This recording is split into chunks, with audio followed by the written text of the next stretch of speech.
सूरत RTO के police વારંવાર heavy overloaded વાહનોને પકડી દંડકીય કાર્યવાહી કરતી હોય છે.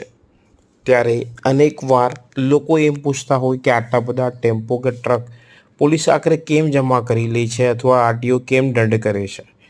તેનું આ એક કારણ કહી શકાય. તે રીતની ઘટના સુરતના બારડોલીના ધામરોડ રોડ નજીક બની હતી, જ્યાં આવા દ્રશ્યોમાં જોઈ શકો છો કે એક ઘાસના પોટલા જે સામાન લઈને જઈ રહેલા ટેમ્પો ચાલકે બેફામ ગતિએ ભગાવી બાજુમાં ચાલી રહેલી બે મોપેડ મહિલા સવારોને અડફેટમાં લીધી હતી અને અડફેટમાં લીધા બાદ પણ આ ટેમ્પા ચાલક બેફામ રીતે ભગાવતો રહ્યો હતો.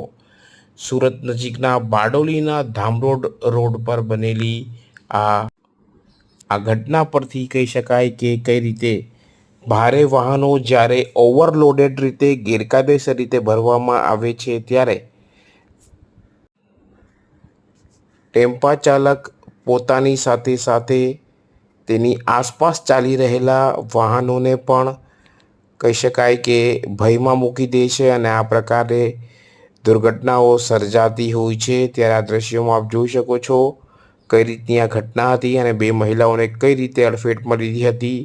સદનસીબે હાલ મળતા સમાચારો મુજબ આ મહિલાઓને સુરક્ષિત છે તેઓ અને ઈજાઓ થઈ છે, પણ હાલ તેમની જાન બચી ગઈ છે. પણ આપ જોઈ શકો છો આ દ્રશ્યો કેટલા બિહામણા હતા અને કઈ રીતે આ ટેમ્પો ચાલક ધસમસતો પસાર થઈ રહ્યો હતો, જેમાં આ દ્રશ્યો જોતા તો એવું જ લાગે છે કે આ બે મહિલાઓનું પ્રાણ પંખેરું ઉડી ગયું હશે. પણ જાકો રાખે અહીંયા માર શકેના કોઈ બે મહિલાઓનો આબાદ બચાવ થયો છે. પણ અહીં સવાલ ઊભા થાય છે